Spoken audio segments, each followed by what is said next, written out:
नमस्कार, मी विशाल पाटील आणि आपण पाहता आहात लोकशाही मराठी न्यूज चॅनल।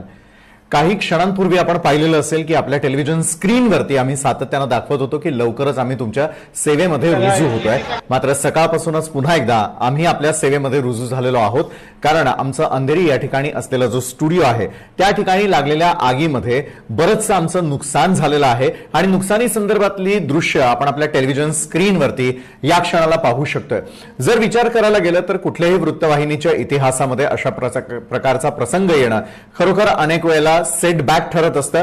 जे आपण दोन दृश्य आपल्या टेलिव्हिजन स्क्रीनवरती पाहताय, लोकशाही मराठीची तीच इमारत आहे ज्या ठिकाणाहून आमची संपूर्ण टीम ही तुमच्यापर्यंत महाराष्ट्रातल्या आणि देशभरातल्या सगळ्या बातम्या पोहोचवत असते। लोकशाही मराठीच्या इमारतीला लागलेल्या आगीची दृश्य आपण यावेळेला पाहतोय। आमचे सगळे एम्प्लॉईज, आमचे सर्व सहकारी त्यानंतर तातडीनं सुरक्षितरित्या या इमारतीच्या बाहेर पडलेले होते। इमारतीच्या बाहेर आल्यानंतर लगेचच मात्र आता पुढचं पाऊल काय, त्या अनुषंगाने सगळी टीम कामाला लागलेली होती। सुदैवानं तुमच्या प्रेमानं आम्ही सगळेजण सुरक्षित आहोत। त्यानंतर कार्यालयात झालेलं नुकसान दाखवणारी दुसरी दृश्य आपण यावेळेला पाहताय।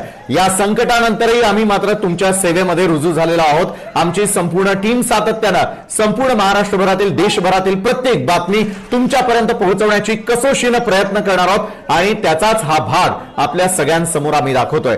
लोकशाही मराठीच्या टीम पाठी महाराष्ट्रातले सगळे प्रेक्षक जे आहेत ते पाठ थोपटून आमच्या मागे उभे राहिलेले होते।